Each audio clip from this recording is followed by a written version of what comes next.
Okay, hello everybody, and good morning, good afternoon, good evening to those of you joining this presentation. We're here today to share with you some perspectives and some thoughts and experience around the power of diversity and the power of inclusion in times of transformation. And Keisha and I work together at BP, the fifth largest company in the world, and in an industry, the energy industry, which is in the middle of an enormous transformation, arguably the greatest transformation of any industry of our time, but one that is seeking to tackle some of the largest and most complex challenges of our time too, and that of continuing to meet the growing and increasing energy demands of the world, and doing that whilst reducing our carbon emissions. And BP has laid out a very clear and coherent plan to achieve net zero by 2050, and as part of that, to diversify its portfolio away from hydrocarbons to a more renewable business and increasingly greater consumer products and customer products in the renewable and sustainability domain. That is a huge ask for a company that is 110 years old and has built an enormous infrastructure and ecosystem around extracting oil and gas from the furthest reaches of our planet. And back in 2016, we as a company declared a new strategy that set out our agenda to become more of a focused hydrocarbon company, to invest further in our downstream business with our retail business and lubricants business to develop more advanced customer products and to grow that retail business into new countries, and of course then to set out a plan to build a sustainable and strong renewables business.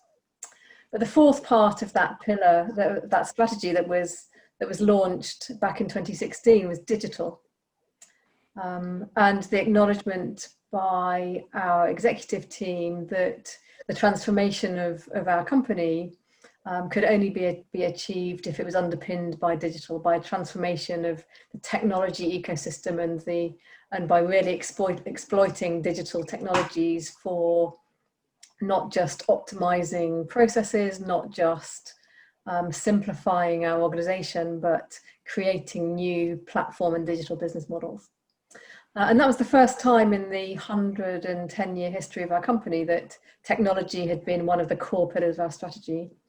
And as an IT organization where Keisha and myself work, that was a hugely exciting time, but equally an enormously challenging time where we as a team needed to respond to creating the world-class high-performing IT organization that was going to enable this enormous digital transformation of our company as part of the extraordinary transformation and digital transformation of our industry.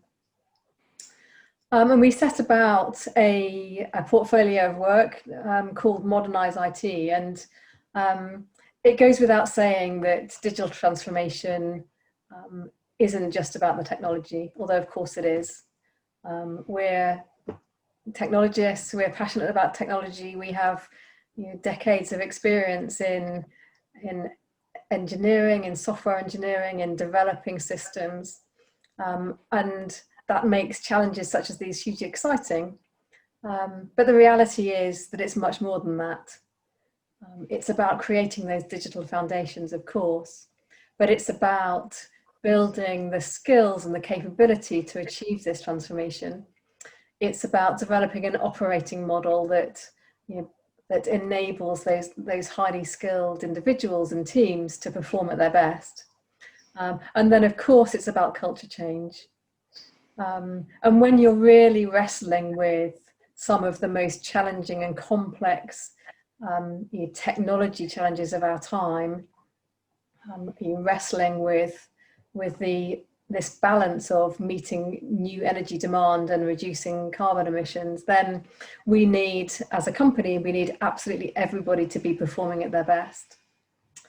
And when we think about diversity and the journey that we've been on, we think about that in terms of it being good for business. Of course it is. Having the most diverse thinkers, having different perspectives from different environments and cultures and backgrounds is good for business. It creates and it inspires innovation, and it enables the best ideas to come together.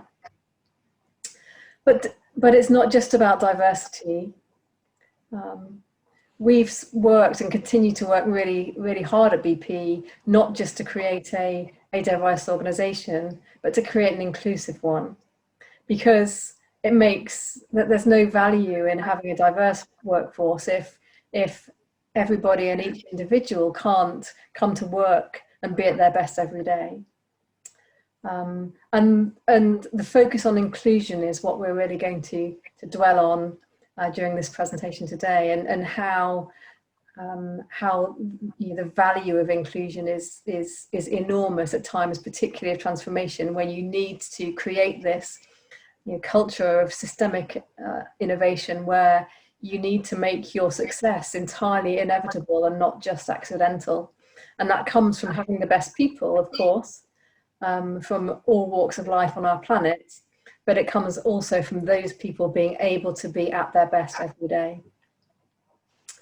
So let me pause there, and I'll let Keisha introduce herself too. I think you can hear us now, Keisha. Yes, I can. I apologize for my technical difficulties, but I had to make do, and I'm happy to have joined you. And as you said, Diana, we've been going through a massive change and transformation at the current company that we are working for. I'm Keisha Garcia. I'm the director for our cloud transformation activity here at BP, and I've been with BP for 14 years, but in the energy industry, leading transformational programs and as well as large system implementations for 23, 24 plus years. So along the lines of what Diana was saying in our strategy and the things that she covered in reference to diversity, in order to deliver large transformational programs, such as the multiple ones that we have, but one of the biggest ones that we currently have right now that I'm running is our foundational output of moving to cloud and leveraging those cloud technologies. That takes everyone across the entire organization. And in order to do that, it's not just one thing where you can look at referencing one person or anything like that. In order to lead and successfully lead the transformation activity, you have to constantly drive and motivate your teams. And it has to be from a diverse perspective when it comes to thought, the obvious diversity, as well as just locational diversity in all kinds. Because as delivering large, complex enterprise programs, it requires a myriad of skills and capabilities across, as I said, multiple areas. Technical skill sets, communication, finance, from project managers to business analytics to software engineers, architects. Everywhere and everyone is necessary in order to accomplish the high goals of transformation. And it's not just transformation from a digital perspective, it's transformation from your mindset, the way you think, what you're doing, how you do it. It's in every aspect. And therefore, the stats prove that in order for companies to be successful, that it really requires that diversity to be there. And that's just that's there within the stats, and those are facts. So when you shrink that down to programs and the activity that has to happen, it's the same. the diversity has to be there. And my idea of diversity is along the same lines as Diana. It's easy to pick out diverse folks and make sure you have a team, but inclusion is the most important part. I always liken it to saying that diversity is ensuring that everybody gets an invitation to the party. Everyone knows about the party and they know about the journey, they know what's going on. But inclusion is when you're ensuring that everyone gets to dance, everyone gets to participate. And the best part of it is when you have leaders that allow you to dance like no one's watching, to work like you're not going to be judged for how you do it or what you bring to the table, but appreciated and respected for those things. That allows you that space to really work in the manner of which you can and bring out the best in you. And those are the things that are key and important, and what both Diana and I mean by the importance of diversity, but also most importantly, inclusion in that space. So for me, Diana, just to get this going, BP strategy is in our energy transition, all the things that we have to do. For me, what are some of the successes, and what do you think? You've taken your experience of leading and developing digital strategies that meets the needs across such a diverse business. How did you create cohesion amongst the team to deliver this? And how did you enable people to feel like they were contributing and feel like they could be successful? That's a great question, Keisha. Thank you. So I lead our strategy, architecture and planning function in BP, so have responsibility for our digital strategy and the delivery of that in service of our enormous business transformation, and run a team globally that delivers those pieces there. On a personal level, I think of anything that we do as a team deliverable. I think it's always easy to recruit in your own image, and I do it myself. I'm sure you do it too. You seek out people who are like you. But actually the power, the multiplier effect of that diversity of thought and experience is really palpable in times of transformation.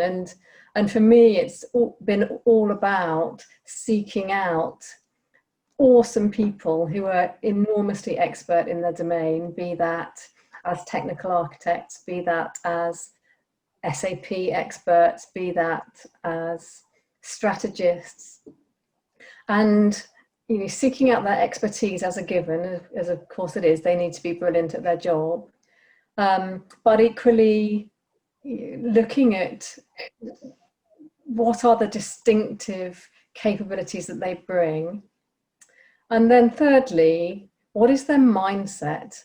Are they collaborative? Do they set the bar really high for themselves and create the environment where others want to do that too? Because at times of transformation, there's no space for I.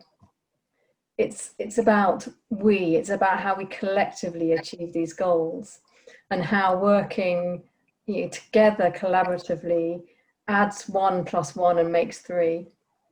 And for me, creating a high-performing team is not about the individuals, although of course it is. It's about the cohesion, and it's about seeking out people who want to get better at what they do every day, and who want to work with others to do that. And one of the things that clearly enables high performance is measurement. How do we measure that performance, and what work? How do you systemically and structurally create that high performance? And at BP, we have learned a lot from others who've gone before us.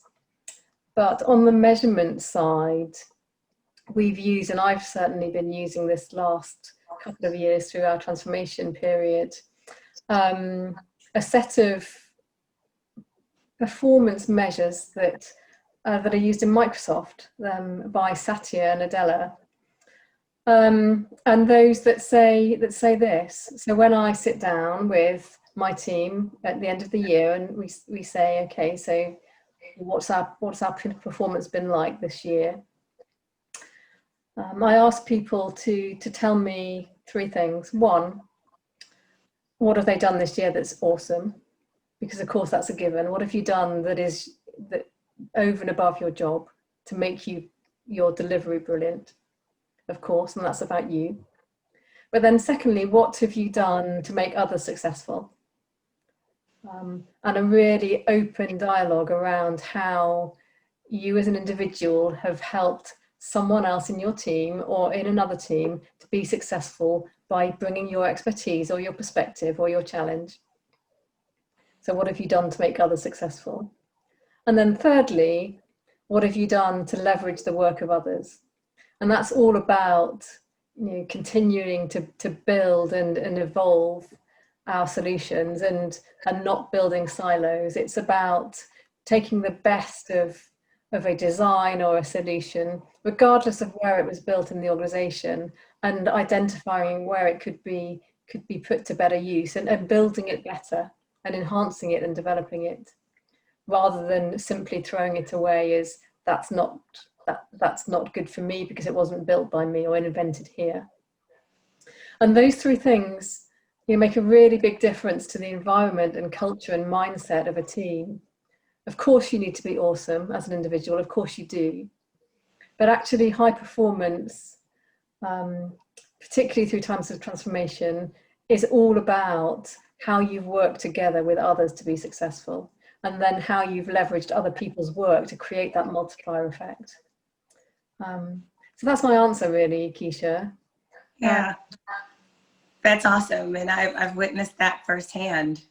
So yeah, that is a lot. That's awesome. For me, from a digital transformation perspective, I truly believe in working as one team, as you've said and as you've aligned.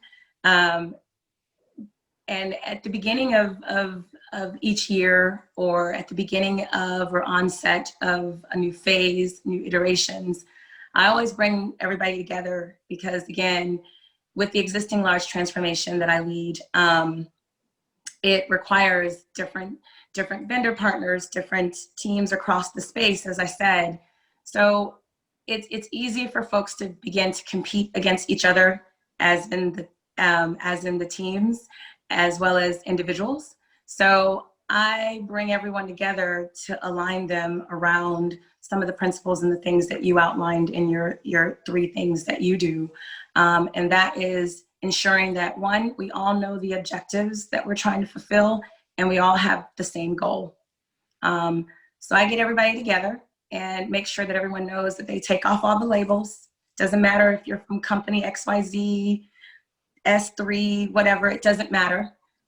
What matters is we're all one team, and whatever the transformational program is, right now it's CTP, so everyone's CTP. No one's, and that stands for Cloud Transformation Program. No one's anything different. Everybody works within that constraint, so that it takes away anyone focusing on the differences and trying to compete against each other, and appreciating folks for what they bring to the table, knowing that we're all playing on a level playing field here and working towards that. So a couple of things that I think about is just that I think are extremely key, and my strategy for making sure that our teams are working together. The high energy that needs to come in, and I've been accused of having a lot of energy, so which I think is great, because I love that, because I think that that's necessary. It has to be, and we have to remember that we're only as good as our slowest or our weakest person on the team. And it's not about pointing out who's weak or who whatever else. It's just remembering that if there's 20 people, until all 20 folks are at the line, we're not successful. And we have to make sure that each one is helping each other to get through what we need to get through in order for us to successfully get there. It's not about one individual. It's not about me. It's not about you. It's about all of us. Mm-hmm. So the 7 things that I try and look at is valuing every relationship. I do. I absolutely try, and it's hard to when you have a large team and a global team, but you do the best you can to value each of those relationships. I think about my team's needs prior to mine. As a leader, that's what you're supposed to do. It's not, again, about you. It's about bringing out the best that you can in your team and making sure that you're bringing them together so that they can be successful, which in turn makes me as a leader successful. It's also about doing things that are helping your team to grow and continuously improve themselves, the product, whatever it is that you're doing. You're continuously trying to make it better. And you're always trying, and you share the credit and you shoulder the blame as the leader. So I'm constantly, when it's time for the successful wins and the successes, it's about my team, and we did this together and what we accomplished. However, when there are some setbacks, I don't have a problem with shouldering that blame, because at the end of the day, that falls on me, and I need to make sure that I'm making everything available for my team to succeed. So it teaches the team to work in the manner as well, and never say that is not my job. I never say that. I'm picking up different things and different whatever else, and I cannot. That's probably my biggest pet peeve, when I bring something to the team and there's the finger pointing that's going on, or, oh, I couldn't pick that up, because that's not my job. Your job is to make sure everybody and everything is successful. And if everyone's thinking in that way, then nothing's getting left behind. So we also need to allow everyone else or anyone else to do, I don't allow anyone else to do any of those things either. So as far as the finger pointing. So most of all, being a person of character and integrity, and having empathy, and then working relentlessly to get it done. So those are the things that I absolutely think are critical in order to really, really drive successful transformations, digital transformations, mindset shifts, all those things that actually play into what you also described, Diana. Mm-hmm. So if I have to think about some things. Tell me about your, you and I have worked together a while now, haven't we? And mm-hmm. we've lived through some pretty hairy projects, definitely. And I know the one that you're currently leading, the cloud transformation program, is an enormous undertaking. And certainly when you started it, Keisha, between you and me, I really genuinely didn't think it was possible, certainly not within the timeline. So you talked about your secrets, actually, and how you do that, and I'll definitely take some of those away. But just talk about one or two of the really challenging times through that program, and what are the interventions you've made, and how it felt. So as you know, you and I have worked together quite a few times, and I must say that one of my most challenging times was starting a new team in a new space, in a new area, and being on a new leadership team where everyone is already very well versed with one another. And it can be a little intimidating when most of the time when you go to, when you're working in an oil and gas company, you're working in technology, it typically around the leadership table, it's you as a woman, and typically it's another woman, and it's an HR person. Not that there's anything wrong with human resources, but typically it's either you in your role, and the only other woman is the HR person. However, I had the luxury this time of having another strong female and working with me on that leadership team, who happened to be you. So, and that, I must say, because of the differences in trying to figure out how to get a seat at the table, and not necessarily just be there because of the diversity that I bring, the obvious diversity that I bring, but also being included. And I must say, out of all the challenging projects and transformations and areas and things that I've worked on, that had to be the most challenging. And it was about, because no matter how good I was at whatever it was that I did, no matter what I said, no matter what I tried, it just fell flat because I wasn't being included. And I absolutely had no idea, honestly, what to do, even after all of my years of experience, moving around, all those things. And the one thing that I've always known is you, when I see another female at the table or someone that is also struggling, that you have to offer that helping hand. And for whatever reason, sometimes we as women, we look around the table and we see that there's 12 slots and there's only 2 of us. And we, for whatever reason, start to look at each other as competition, or we think that there's only enough room for the 2 seats at the table, as opposed to thinking, why can't all of these seats be filled with women or someone from a diverse background, versus competing. And when I have the opportunity to work alongside another female or another minority or underprivileged group or underrepresented group of folks, and we can work together to help one another because there's power in numbers, that's when it's the best. And that's what helped me get through it, is the fact that, Diana, you absolutely were key to that success and of me getting through that time. That was really hard for me. And that was because you didn't look at me as competition. You looked at me as a person that needed to be supported. And we helped each other. And there were times where I was at my worst and just feeling at my lowest. And I don't know, out of the blue, you would send an encouraging note that was just maybe 3 words. And it was like, wow, how did she know that I was feeling that way? Or how did she know? And I think that's the empathetic side of you that actually could relate to what I was going through. And instead of you competing with me, you helped me and you encouraged me. And being in that room, being in the room where I'm possibly doing a presentation, I'd look up and I'd see you with that smiling, supporting face. And that in itself was huge. So the message in all of that for me was the support. We have to learn how to support one another as opposed to competing against each other. And as women, sometimes we don't do that. And when we're in an industry that doesn't allow all of those connections, and you feel like you have to fight to be heard or fight to be seen, don't fight against the folks that are there to help you. Figure out how you leverage each other and each other's skill sets to be able to then provide every single avenue for you both to climb up. Your success is my success. If you're successful, I'm successful.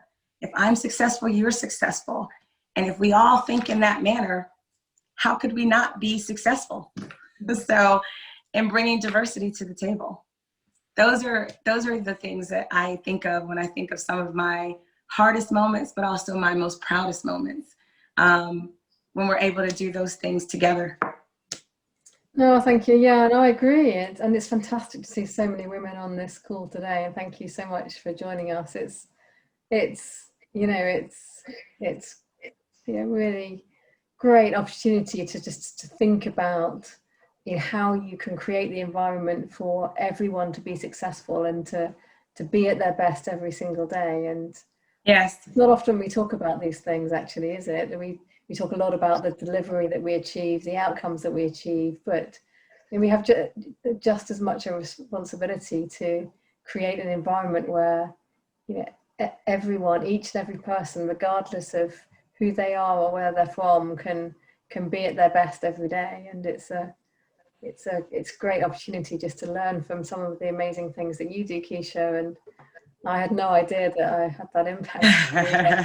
I don't think you realized how impactful you were to me either during that time. But I think the lesson is that we all have a part to play to support each other, don't we? Absolutely. And so you've heard mine. What was the moment that you felt that you were most impactful and you felt that you were firing on all cylinders, and why? And what made you perform at your best? Because I've seen a lot of those. I've seen a lot of your successes. So. Oh my God. So I don't know. I mean, I want to say a few things about that.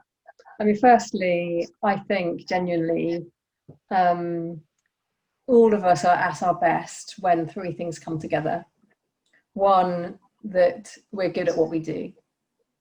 So, you know, if we're as an engineer or an architect, you know, I have done this kind of work for a long time, and you know, have quite a lot of experience in it, and probably fairly good at it. But so be good at what you do. Secondly, love it. And I'm super fortunate to be able to jump out of bed in the morning and absolutely love my job, and you know, really, really passionate about the power of technology to transform businesses. And then thirdly, to be connected to the mission and purpose of the company or the organization that you're working with. And for me, I'd say, Keisha, the last 2 or 3 years, I've been incredibly fortunate to be able to have a impactful leadership role in our digital transformation, but also in an organization where I'm personally hugely committed to the mission and purpose of the company. And when all of those 3 things together, being good at what you do, loving it, and being connected to its mission, you know, that's a perfect storm for me. So I'd say there's lots of occasions when, you know, it's been a really great time and you felt that you're really high performing and working with amazing people to do incredible things and being successful at it. But I'd say this last 3 years, particularly when those 3 things together come together. And I'd say to anybody who's sort of thinking about their own career or thinking about their future, I'd say, you know, don't look for the job description, don't look for the job title, but seek out the leader that inspires you, the person or the individual or the team that's going to give you that space to grow and learn and be part of something amazing. And seek out organizations that too are growing, that too are, you know, have missions and purposes that connect with you personally, and, you know, and seek out those opportunities. And if you're given them to move up, to move sideways, to move across, then you just take that opportunity. I'm sure you're all familiar with Sheryl Sandberg, the CEO of Facebook, in her book Lean In. I don't know whether any of you read it. You should read it. Yes. It's a story, but you know, he talks about career rocket ships, where, you know, where you seek out, you know, leaders or opportunities that bring those 3 things that I described together, and you know, really you propel your career. And you know, if you're offered in her words, if you're offered a seat on that rocket ship, don't ask what seat, just get on. Right. And I think that's really true. It's about seeking out those opportunities, seeking out leaders that inspire you and you want to work with, and will bring out your strengths, rather than, you know, looking on LinkedIn for CIO jobs or CTO jobs or whatever. But really using your network and your connection. So I'd say that's it for me, Keisha. I mean, I've been super lucky to do some amazing things. And you, I've watched in the 3 years you brought a team together, revived some things. But the one thing that I can absolutely say I've witnessed firsthand, and I've heard from your teams that you do, and that is you don't ask your teams to do anything that you wouldn't, and you are amongst your team. I must admit that you send out a newsletter that starts, or kind of like a write-up that you do, and I don't know what cadence that you put it on, but I must tell you, I even though I'm not officially on your team, I'll sneak and I'll ask a couple of people, can they send that to me? Because what you always do is you're very personable, and you bring it down to earth, and you let everybody know, you know, what you've been doing, some of the challenges you've been dealing with. And to me, as a leader, that's huge. And I know that I've heard across your teams, that's huge, because they know you, and they know you personally. They know that you're going through challenges as well. You're not just coming from this ivory tower somewhere. You roll your sleeves up. You actually get in there and you work with folks. And to them, to me, that's huge as a leader. And again, it's showing the point that you made earlier, just making sure that you're including everyone, and you give everyone an avenue and make everyone feel as if they are included. And I think, not to add on to your story, but that is, to me, what's made that piece for you. If you think that that's the last 3 years have been really great for you, honestly, to me, that's made all the difference. It's made all the difference across your team. it's made, and the output that comes from your team is quite clear and obvious that your contributions and how you've led has been extremely instrumental in that space. Oh, so, thank you, Keisha. We learn from each other, don't we? And I think, definitely your achievements have been astonishing. Honestly, anyone listening wants to look at BP's cloud journey. If you Google it or look online, you'll see that we're absolutely genuinely leading the industry in migrating to the cloud and then developing world-class solutions. Yes, I have an awesome team. Been able to make some awesome partnerships, and some of those things that I said at the beginning have been really, really key to those successes. But it has definitely not been easy. It's been definitely been a hard feat. But again, it's about using and working with every single individual on that team, and making sure that everyone, from the people that are system engineers doing the development to the folks that are doing the testing to the people that are putting the comms together, everyone is important. Everyone is important to the success. And we've actually shut down 2 major data centers, mega data centers here recently, migrated over 4,000 applications. It's been a lot. And technology-wise, did I know everything? No, I didn't. But that's the beauty of when you find a multitude of different folks that bring a different gamut of experience across the table. I'm not supposed to be the smartest one in the room. If I'm the smartest one in the room, then we have a problem. But it's recognizing that and knowing that I'm comfortable and confident in me, in my own skin. So it's absolutely a great thing. We should pause and open the floor for questions. I think we have 5 or 6 minutes left. So I think there's some questions there. People wanting to comment. So just question from me, Keisha, actually. So much of I have a question. If okay, good. Yeah. Thank you very much. Keisha, I truly echo what you say, and I truly actually have lived that. Being a Saudi woman, being a pioneer, as we had no role models, and we had to depend on looking at men as our role models, being Saudi women.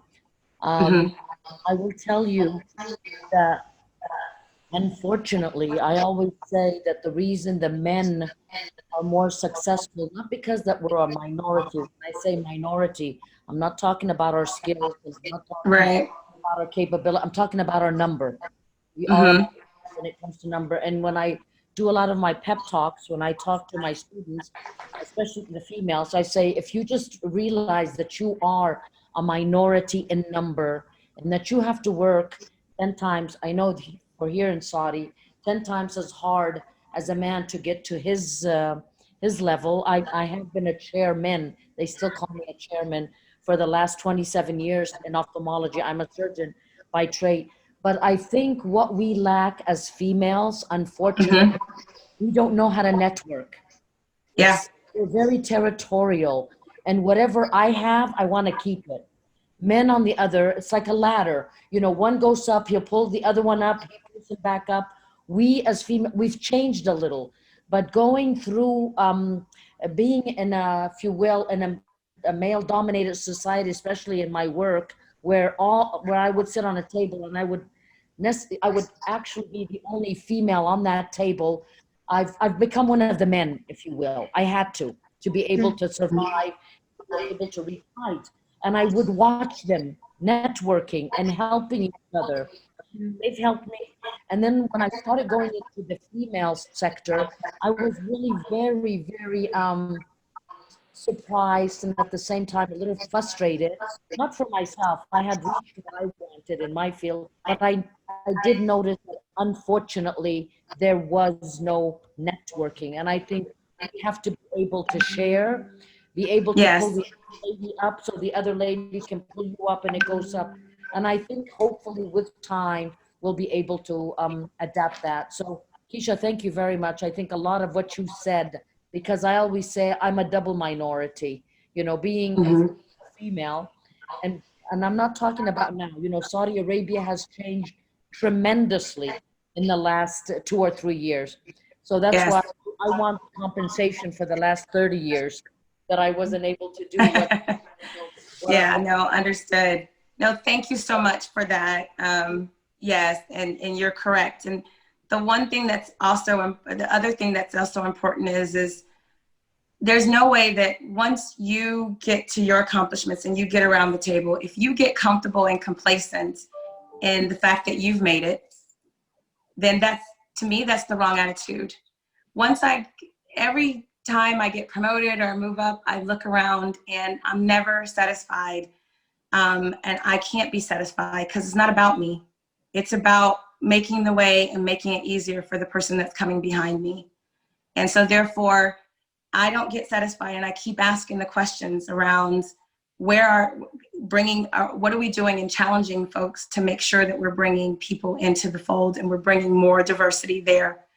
And Diana is definitely akin to that, because she does that quite well, better than anyone that I've, again, ever noticed, in the sense that without her, a lot of us, including myself, would have never gotten an opportunity to move to the next level, around the table, because she got there and she didn't forget, she didn't get comfortable, she didn't get complacent, she didn't get okay with the fact that she made it. She wanted to make sure that others made it as well and share in that. So those are things that I think are absolutely key, is understanding that it's not about you. You obviously have been, you as in you, me, individuals, you've been blessed to get to that space of where you are. So now make sure you pay it forward and you reach back and you bring the next person up and the next person up and the next person up. And for me, I continue to always be Keisha. Even if I'm sitting around that table with 6 or 7 other men, I am always Keisha. And I say I'm a triple minority. I'm African-American, I have a Hispanic last name, and I happen to be a female. So those 3 things, but at the same time, I stay true and pride into those, or strong in those. I think that's key. Mm-hmm. Diana, what's your thoughts on that? I agree. I think it's a point super well made, that we as women can learn from the men, actually, in how they are great at making each other successful. And we should absolutely do that. It's, you know, a successful woman is one who makes other women successful, and we need to take the time out to be conscious to do that. Yes, and learn from the men, definitely. And I really hope you do get that compensation, Professor Salvo. Yes. So it sounds like you had an incredible career despite all of those challenges. Right. And awesome. Inspiration to all of us. But yes. I think we're out of time now. We've probably got time for maybe one last quick question, if there was one. Otherwise, I'll leave you to. I was going to say, just a couple closing thoughts.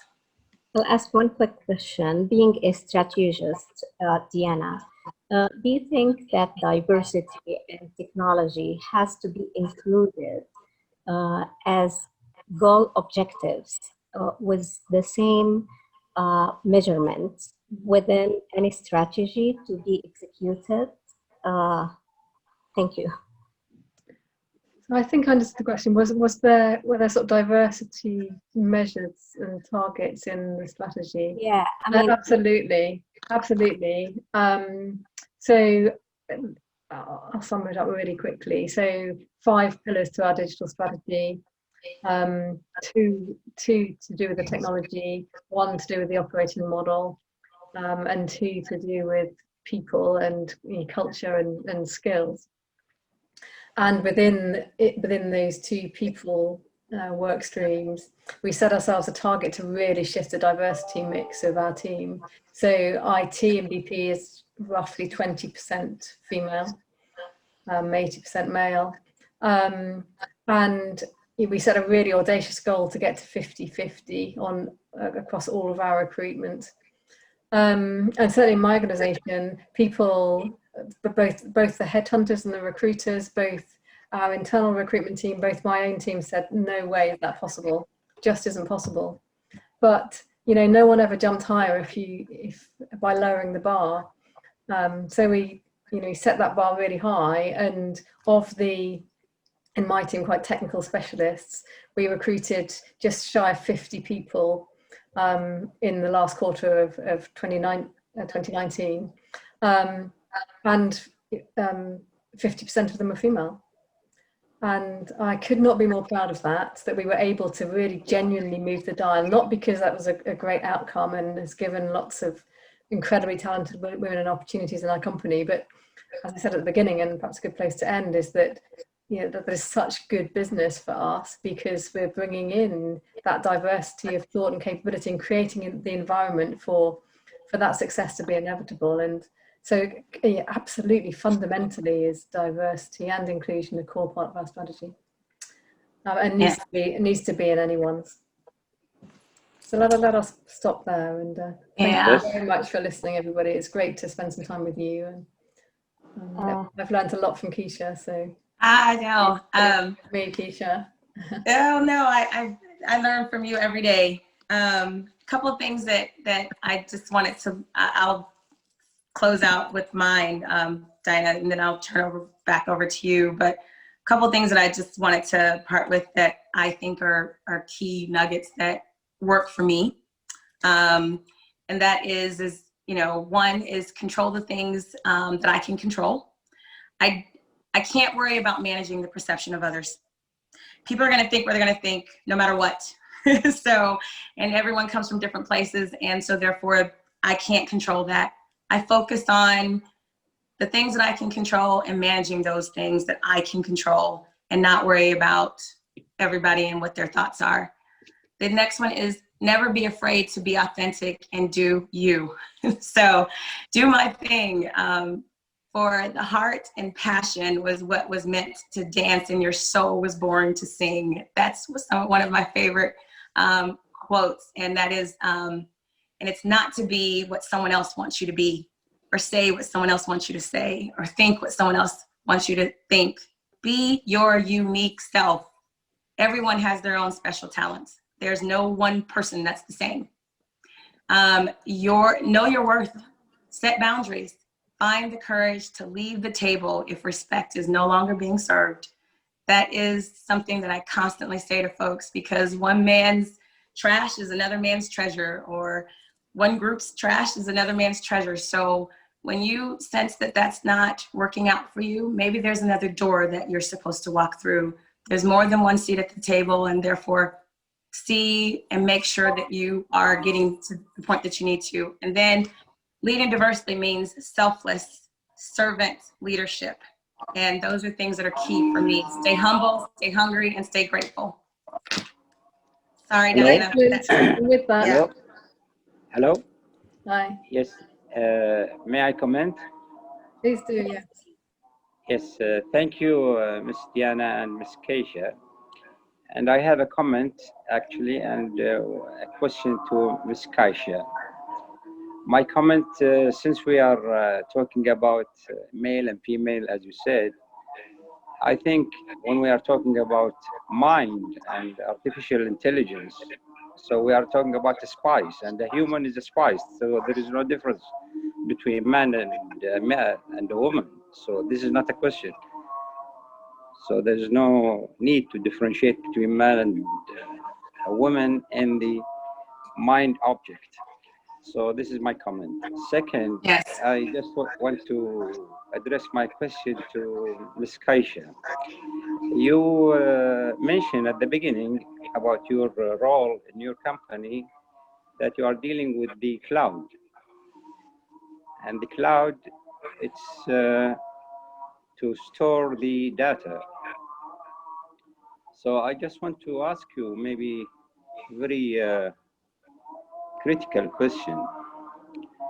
We know that the cloud is in the space, or in the cyberspace, and there is no law in the International Telecommunication Union that governs the cyberspace. I mean, the data sovereignty and the data residency is not resolved yet in this issue. So when you sign a contract with a company that provide for you the storage of your data, like Oracle, and you put it in Azure cloud, and there is some problem and disputes. So where do you refer? In which law that is govern this? This is one question. Second, the biggest issue is the cybersecurity. So how can you be sure about your data is secured 100%? So this is a big challenge. How you tackle it? Thank you. Hello. Yes. Yeah, maybe to add to his question as well. I have two comments. One of them is sometimes I feel we are over exaggerating that women and women's rights, and despite at the same time that we are taking our rights. This is one comment. The other comment is, or it's a question added to his question. Sometimes we are dealing with multi-branch kind of situation, like we have mutual contracts, we have mutual agreements, we have mutual researches, and I don't know if you've been through this incident, but how you are employing cloud while at the same time preserving the data privacy rights for each country. So yes, so really quickly, because I know that we're running out of time, and Diana has some of those. So to the first comment from the first gentleman, thank you. Yes, you are correct. There are no differences in the sense of from a female to a male. Unfortunately, society puts that difference on those things, just like society puts the difference on race, gender, and all the other things. If that wasn't the case in reality of what we deal with, then there wouldn't be a need for all of the equal rights and all of those other, all of the things that we're trying to achieve. If those things were already in place and everyone thought that way, that everyone was the same. So I totally agree with you. Everyone is the same within the same as male or female, and we all have our uniqueness of the way we think, the abilities that we've been given, and those are the things that make us unique.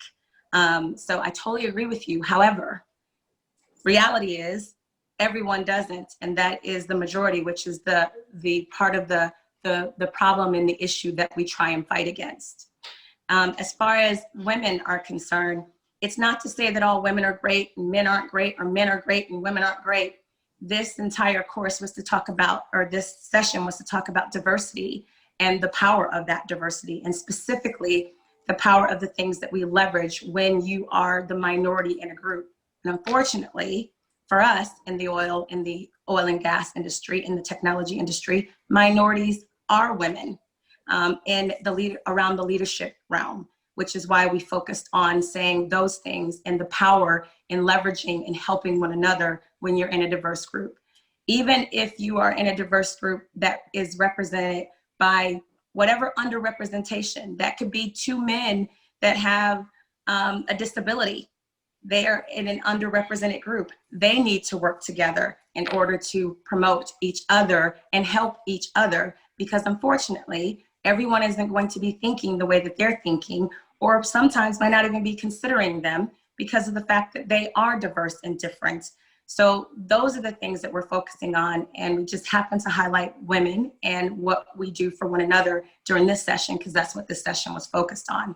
In terms of cloud, each of the areas, each of the countries, and depending upon where you go, has data sovereignty issues or has data sovereignty requirements. And when you have data sovereignty requirements where you have to keep information in country, each provider has a product line that may offer solutions for those things that act as cloud. and have hypercompute capabilities that are on either connected or disconnected devices that you could use. And also there's edge technology in most of the providers. I'm not trying to promote one over the other. So we currently have a dual strategy where we're using both Azure and AWS. And both of those products have product lines that allow you to work in that vein of whether data has to stay within country or data can be within a massive cloud and you can connect via the internet. And also keeping in mind that the cloud is not some oblivious place that data is just in the sky or in cyber worlds. There's huge, large data centers, and it's Microsoft and or Azure and or Google and or IBM hosting those things for you, and you're connecting via the internet. And or you have, again, product lines that have that high compute capability that is able to deal with those things. As well as there's been quite a bit of development and security within the cloud. I would behoove you to either, there's a lot of information that's available to you online, as well as whether that be with Microsoft or whether that be with AWS. I'm sure Google and some of the other providers have the same. I just know about the two providers because that's what we're using currently today. But cybersecurity and security within the cloud has come a long way. There's a lot of things that are enabled and technology that's there to adjust to the cybersecurity needs that are necessary to keep your company, your data, and your information safe. Unfortunately, we don't have enough time for me to go all into that. And if we did, I could. However, again, we have over 178 different locations across a myriad of countries, and each country has different requirements that we have to deal with. And again, I behoove you to work with your provider to understand and ask those questions of the different product lines that they have to accommodate those things based on your requirement, based on your storage requirements, based on your data requirements, your throughput need, and where you need to connect, whether it needs to be a connected device or a disconnected device. So those are some of the things that we look at across the space, depending upon what we're implementing. Sorry, Diana, I probably took up a lot of time, but no, I think we're done. Yes. I think we're fully out of time now, well over time, and it's ready for the next session. So yes, thank you, Keisha. And if anyone wants to follow up with us separately offline, then please feel free to reach out. You'll find yes. us on LinkedIn or other source of getting access to us. So thank you very much again. Lovely to speak with you all, and enjoy the rest of your day. Thank you.